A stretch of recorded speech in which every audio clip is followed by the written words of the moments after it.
Hi readers, welcome back to Number the Stars by Lois Lowry. Today we're reading Chapter 8, There Has Been a Death. In Chapter 7, Mrs. Johansson, Anne-Marie, Ellen, and Kirsty arrive in Gilali, the seaside town where Mrs. Johansson grew up. They go to Uncle Henrik's house and settle in, and even though Gilali seems very safe and peaceful, Mrs. Johansson warns Anne-Marie not to talk to anyone, even friends of the family. Although Mrs. Johansson and Uncle Henrik enjoy their time catching up, there is none of the usual laughter at Uncle Henrik's house. Lois Lowry, the author, sets an ominous tone that lets us know that things aren't as safe as they seem.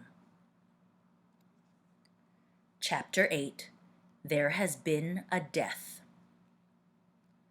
Through a haze of dreams, Anne-Marie heard Henrik rise and leave the house, headed for the barn with his milking pail at daybreak.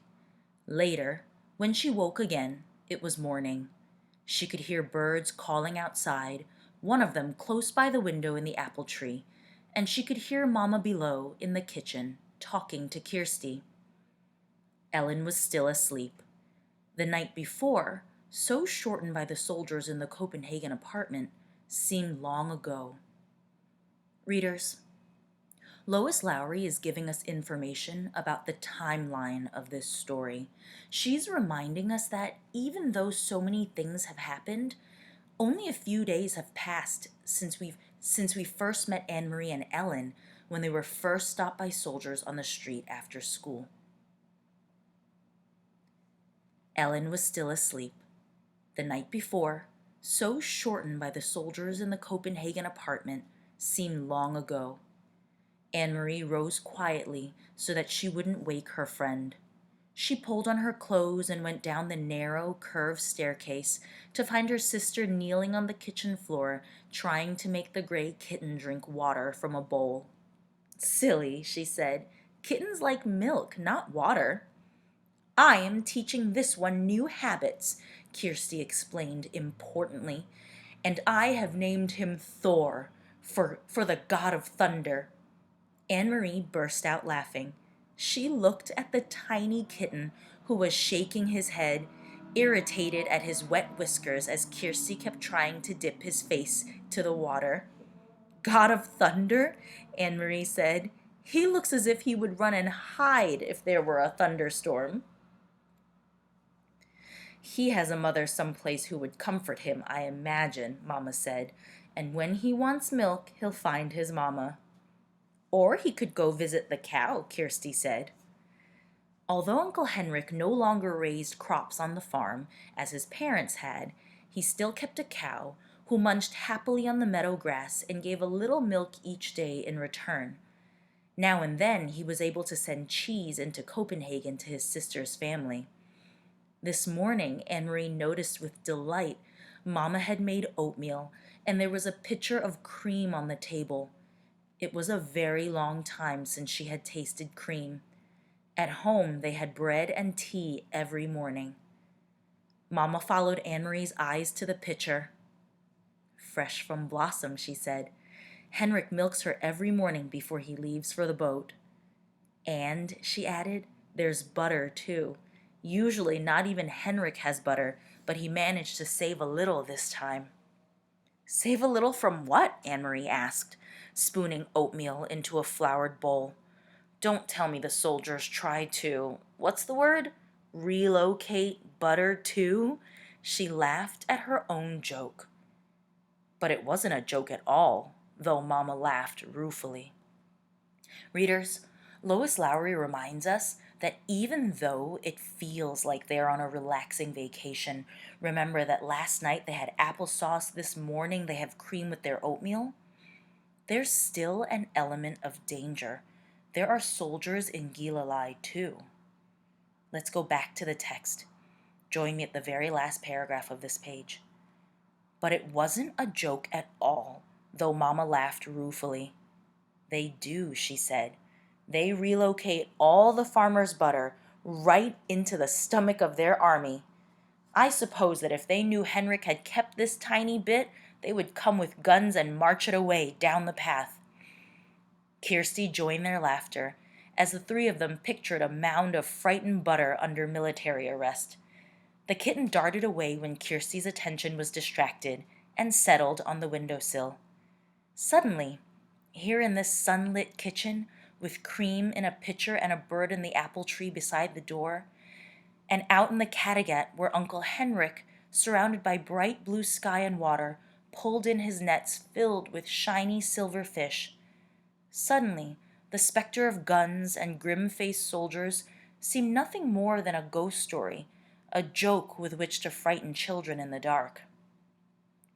Ellen appeared in the kitchen doorway, smiling sleepily, and Mama put another floured bowl of steaming oatmeal on the old wooden table.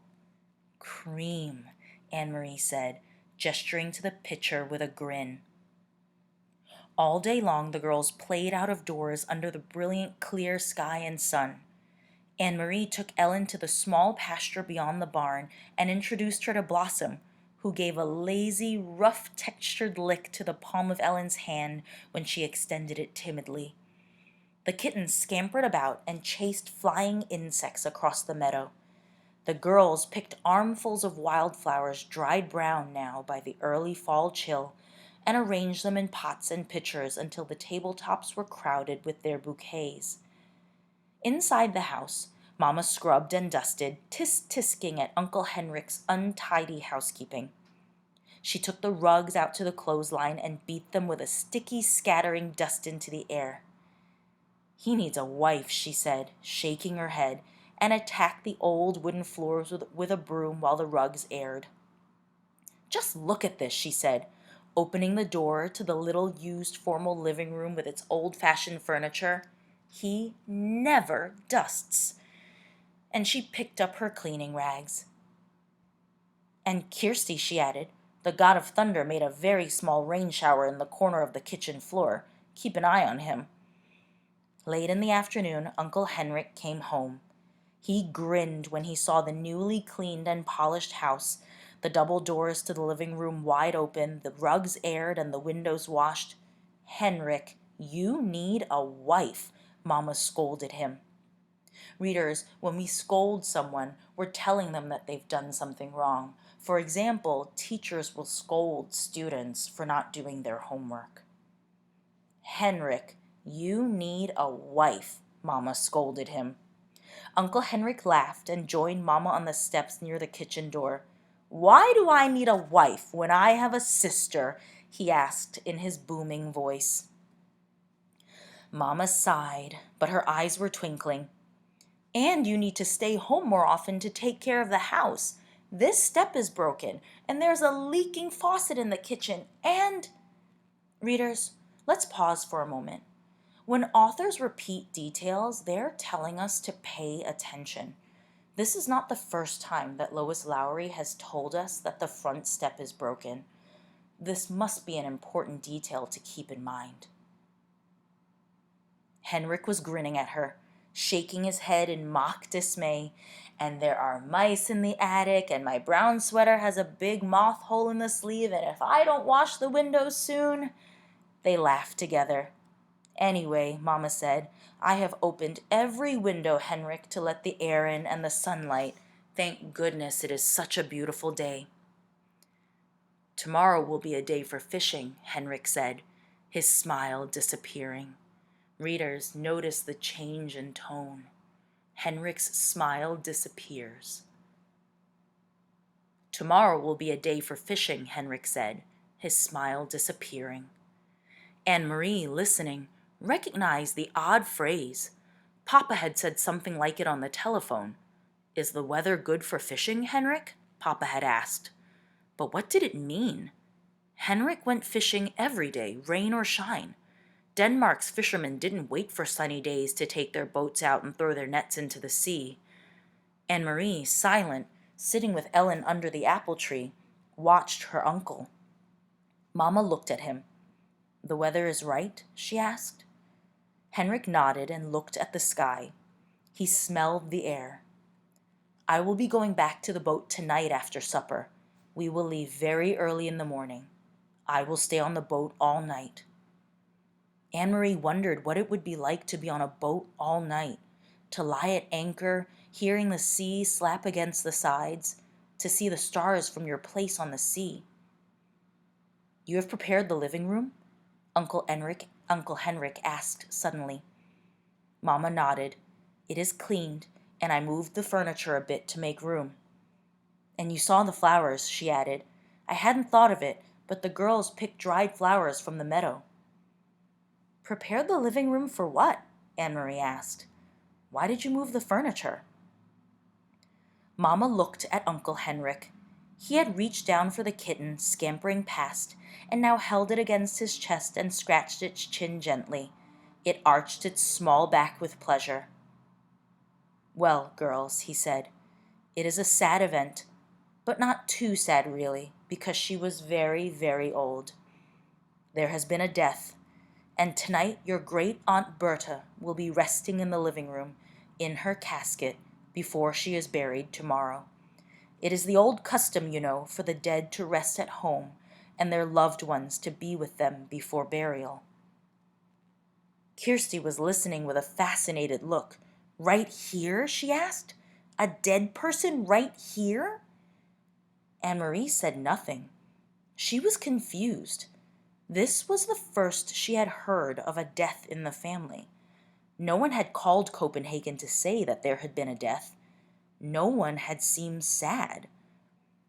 And, most puzzling of all, she had never heard the name before. Great Aunt Bert? Surely she would have known if she had had a relative by that name. Kirsty might not. Kirsty was little and didn't pay attention to such things.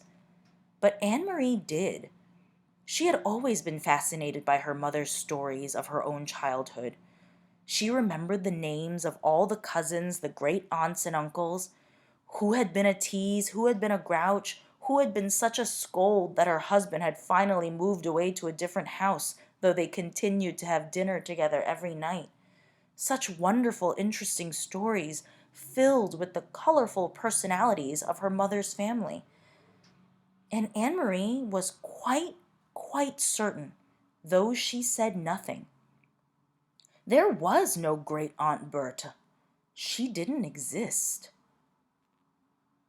Readers, it seems like there's something that the adults know that the children do not know.